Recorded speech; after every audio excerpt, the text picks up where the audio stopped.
Welcome students, we got a beautiful question and today we will learn how to solve the question. I need to draw a circle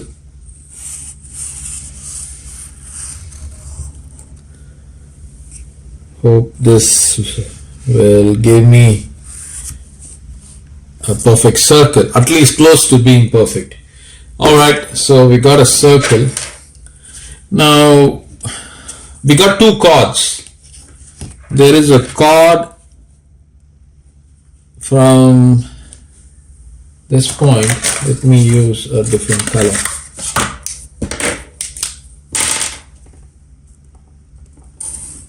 And we call it as AB. And there is another chord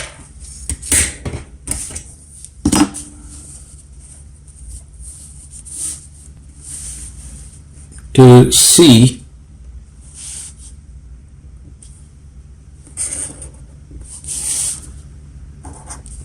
and B and C are actually joining together. Now we got to construct another chord AD that is intersecting the chord BC at the point E. Now we've been given a few information. This is given to be as 16 units. This is given to be as 16 units. And this is given to be as 10 units. And we are expected to find AD. Now what I wish to do is I would like to draw another chord from C to D. So let me do that. Okay. On observation we see that two sides of triangle ABC are equal. Let me write that down. On observation,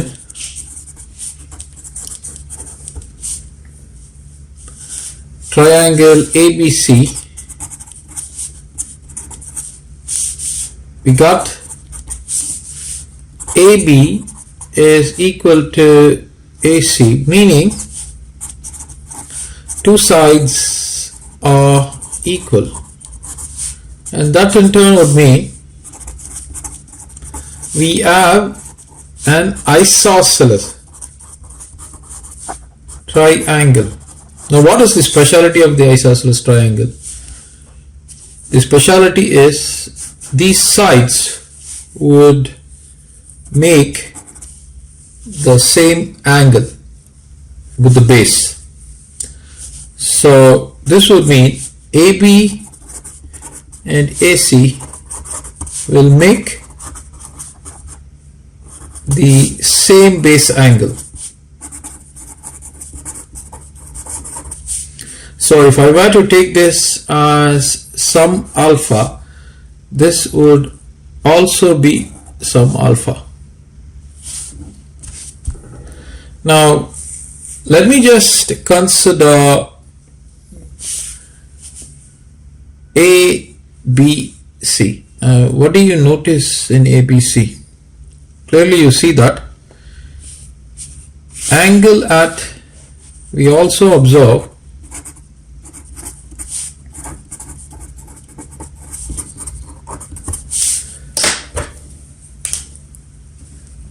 if I were to take this to be the arc, clearly we see that arc AC is subtending an angle of alpha at B.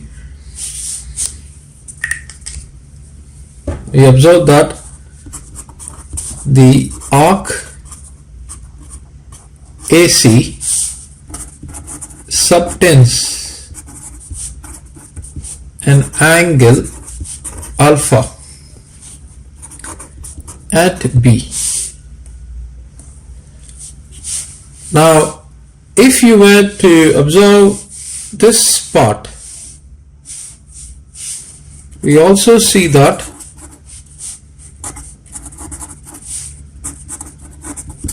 the same arc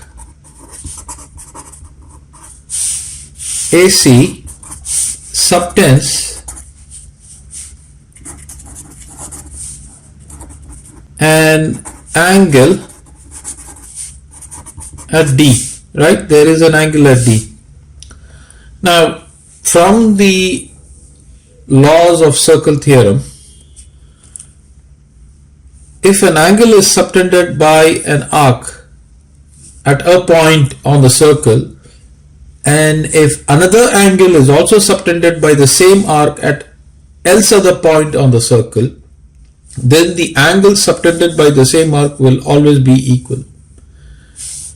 So this would mean angle at B will be equal to angle at D, which in turn means angle at D is equal to alpha. So this will also be equal to alpha. Okay, that is the important data that we need to solve this question. Now, what I wish to do is, I would like to now consider this large triangle. To solve the question,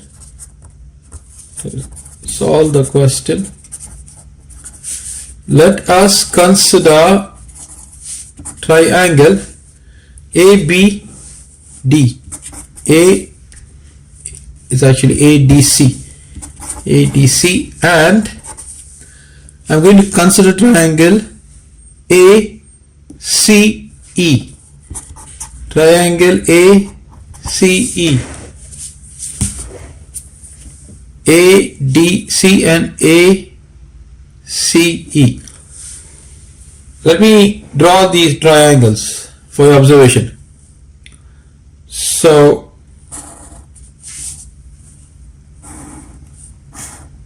this is ADC and I'm drawing this. This is AC and E. There is an angle at D. There is an angle at D. This is alpha. There is an angle at C. This is alpha. Now you can see that A is actually appearing twice. There is a A here, there is a A here. In other words, ADC is also being shared by this triangle, and that will mean this angle will also be the same for both the triangles. Now we got alpha here, and the angle at A is similar to the angle at A for this triangle. That would mean obviously the third angle which we see here at E and C will also be equal. So that would mean by angle property of similar triangles, we conclude triangle ADC is similar to triangle ACE. This would mean AD over AC is equal to AC over AE. This is the all important equation we need.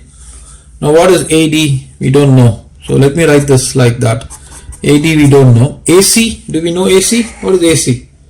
AC is 16. And again we got another AC, 16. And what is AE? AE is 10. AE is 10. So 16 times 16, AD is equal to 16 times 16, that's 256 divided by 10, which is equal to 25.6. So this is the value of AD. So 25.6. That's the solution for this question.